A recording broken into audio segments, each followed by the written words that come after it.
And now we'll hear from Reverends Bhagavan and Bhavani Metra.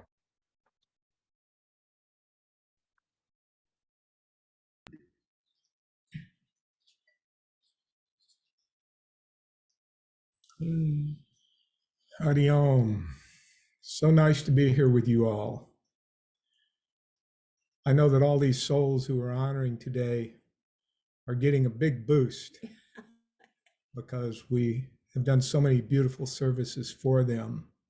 And of course, that energy that is generated by us through our service, through our faith and our devotion can go directly to them. So wherever they are or were at the beginning of the service, they're a little higher now.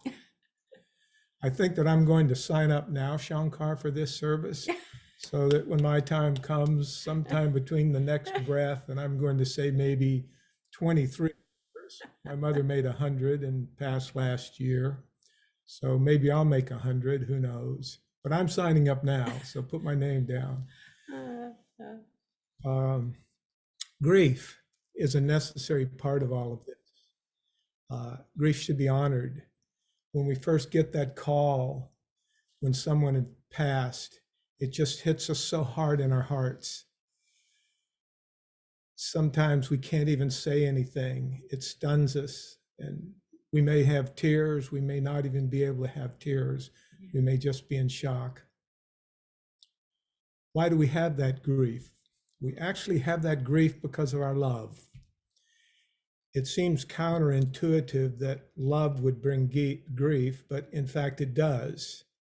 Because we loved the person so deeply, and we feel that that person, that object of our love is now gone, we feel that we lose our love.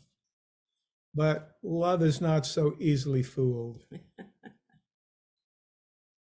As we progress through our grief, and it can take some time, I think Reverend Rudra was saying even a year, it can even take longer, 2 or 3 years to fully process our grief. And we need to give it its honor and go through that process. Sometimes when we are in that grief, we feel that the lights have been turned out and we can't go forward. But if we start thinking about during our grief, after a little time, the first 3 or 4 days or week, of course, we can't sometimes, but we start thinking about the beauty of the person and how much we loved them. The love that we had for them during our life, we can also have for them after they passed. Love is not limited by death. Love is all pervading. It goes beyond death.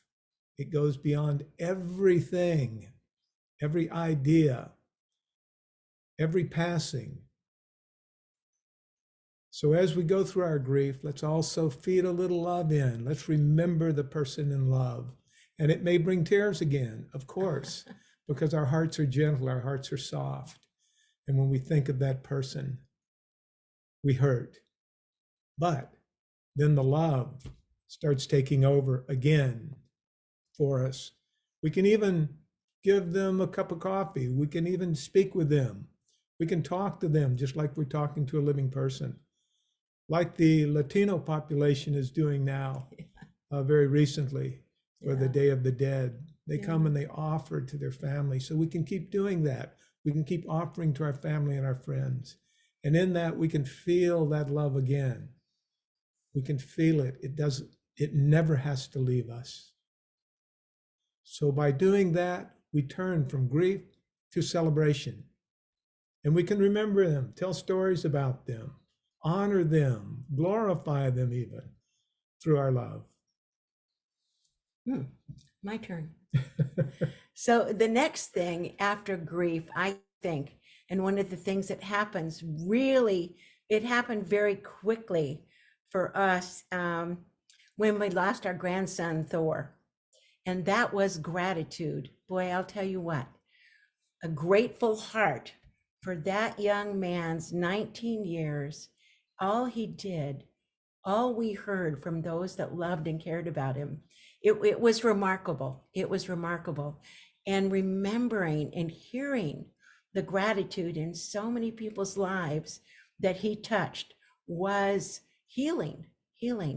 And that's the same thing we can do with everyone. When we lose them, just keep remembering that we're really grateful for the time that we had with them. Really honoring that, like you said, Bhagavan, that love. And let me share with you one of the anonymous poems that I use with the people that I've lost, and especially for Thor. When I'm dead, cry for me a little. Think of me sometimes, but not too much. Think of me now and again, as I was in life. At some moments, it's pleasant to recall, but not too long. Leave me in peace, and I shall leave you in peace. And while you live, let your thoughts be with the living. And then it continues, when I die, if you need to weep, cry for your brother or sister. That's fine. But know, I am walking the streets beside you. And when you need me, put your arms around anyone and give them what you need to give me. I want to leave you something better than words or sounds. Look for me in the people I've known or loved, and you cannot give me away. At least let me live in your eyes and not in your mind. You can love me most by letting hands touch hands, by letting bodies touch bodies, and by letting go of children that need to be free. Love doesn't die, people do. So when all that's left of me is love, give me away.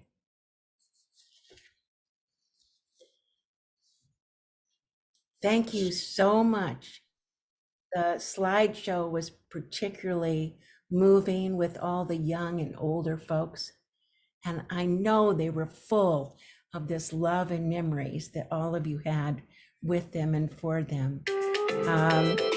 I was just saying to Bhagavan that we wished we had known it could be older people that had passed before or whatever.